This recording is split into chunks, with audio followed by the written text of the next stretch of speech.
కొంత బాధ తప్ప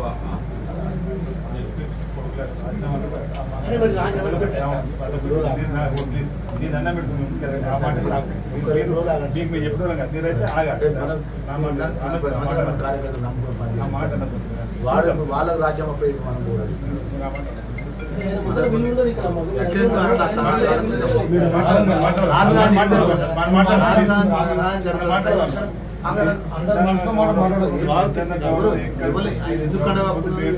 పక్కన పెట్టండి సార్లుగా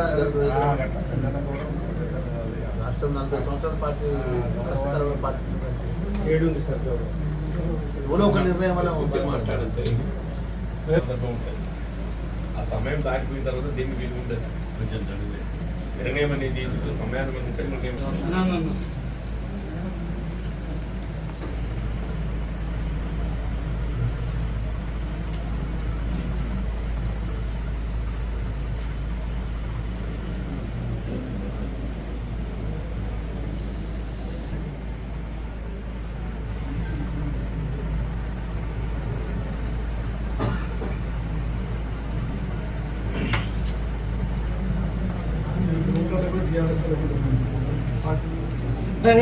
మీరు కష్టపడే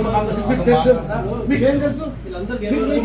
మీరు ఎక్కడికి వెళ్ళి ఇక్కడికి వెళ్ళి మీకు ఏం తెలుసు మినిస్టర్ అప్పుడే పార్టీ మినిస్టర్ వచ్చారు అనుభవించారన్న పదవులు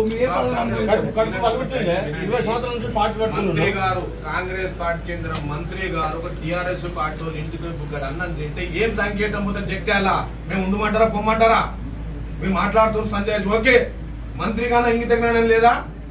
ఒక కార్యకర్త ఇంటికి ఫోన్ చేస్తాడా టిఆర్ఎస్ కార్యకర్త ఇంటికి తోలుకపోయినా అన్ని కూడా తెలివి లేదా కొంచెమన్నా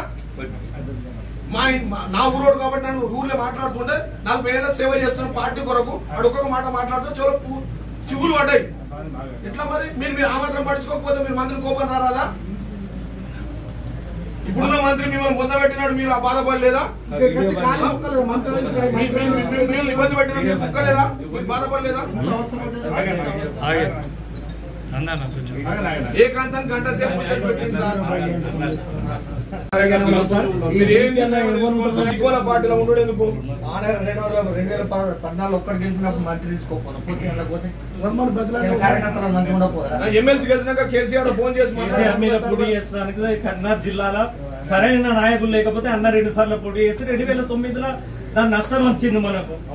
ఎన్నిసార్లు ఊక జీవన్ రెడ్డికి వేయాలని చెప్పేసి 2009లో పొందండి ఏమిస్తుంది అన్న ప్రతిపక్ష ఎమ్మెల్యే పిలుచుకొని గంట సేపు డోర్లు వేసుకొని కూర్చొని ముచ్చట్లు పెడితే దేనికి సంకేతం అన్న మీరు సీనియర్లు చెప్పండి గంట సేపు మంత్రి ఇంట్లో కూర్చొని పెట్టుకుని ముచ్చట్లు పెడుతూ ఉంటే ఏకాంతంగా దానికి ఏం సంకేతం మీరే చెప్పండి అభివృద్ధి గురించి చర్చించడానికి బయట ఆఫీసులో కూర్చొని చర్చించవచ్చు కదా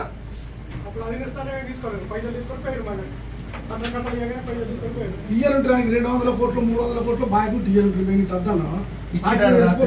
ఇంకో 200 కోట్లు కలిపి